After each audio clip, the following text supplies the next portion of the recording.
არსებობს ვიდეო კადრები, სადაც ნათლად ჩანს თუ როგორ უსწორდება ფიზიკურად არაერთი პირი ჩემი დასკვნის ყოფს. ეს კადრები გორში ცენტრალ პაბში მომხდარ სისხლიან ანგარიშწორებას ასახავს. დაპირისპირება რესტორნის შიდა სამეთვალყურეო კამერებმა დააფიქსირეს. კადრები გარჩევადია და ყველა პირი, ვინც საზოგადოებრივ წესრიგს არ ღვევს, ცივ იარაღს ხმარობს და ხელჩართულ ჩხუბში მონაწილეობს, იდენტიფიცირებადია. ჯარისკაცები არ შოშიანებული. პირიქით, ჯარისკაცები ეცადნენ კონკრეტულად ამ ბავშვმა თავის თავზე აიღო ის, რომ აქ მუშაობდა ობიექტზე, რომ რაღაცა ისეთი არ მოხდა, რომ მეგობრულად მივიდა და სთხოვა, რომ რაღაცა ცოტა ხმამაღლა.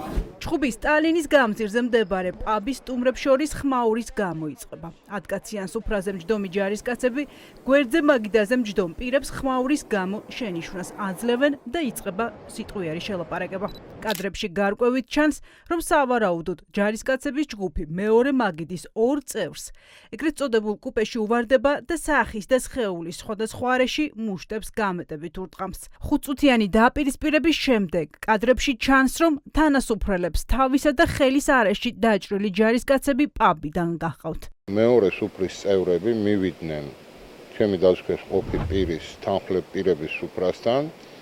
დაიწყეს კამათი, გინება, უშუალო სიტყვებით მიმართვა. ამ გინების ფონზე ჩემი დასკვნის ყოფი წამოდგა მაგიდიდან და მათ არაერთხელ უთხრა, რომ დამშვიდობულიყვნენ და წასულიყვნენ თავის სუფრისკენ.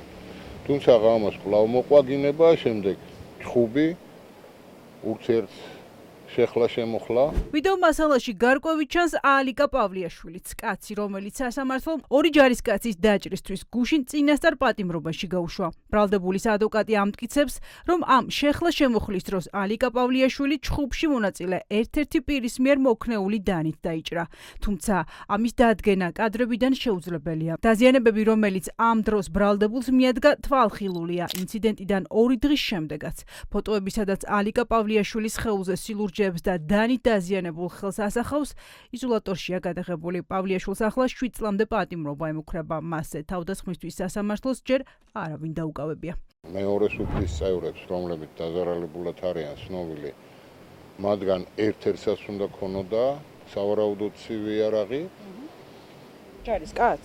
სავარაუდოდ კი, ჯერ ფაქტები დადგენილი არ არის ისე ცხადად, თუმცა ეს ინფორმაცია არსებობს.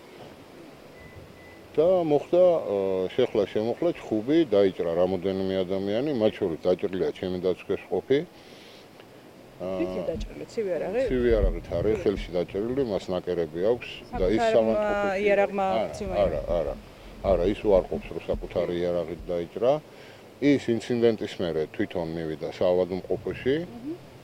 აღმოუჩინეს დახმარება, მას თავის ზურგის ფეხების არეში აქვს მრავლობითი დაზეჟილობები, უბრალოდ ნაცემია. ალიკა პავლიაშვილს გამოძიება ორი ჯარისკაცის მსუბუქად დაჭრას ედავება. მას ხელბურკილი პოლიციამ კლინიკაში დაადო. ექიმები ბრალდებულისთვის სისხლდენის შეჩერებას ცდილობდნენ. სისხლიანი დაპირისპირებიდან 24 საათის გასვლის შემდეგ პოლიციამ ხულიგნობისთვის კიდევ ერთი პირი დააკავა. პავლიაშვილის მეგობარი თამაზ ნანიტაშვილი, რომელიც პროკურატურის შუამდგომლობით 7,000 ლარიანი გირაოს სანაცვლოდ გაათავისუფლეს.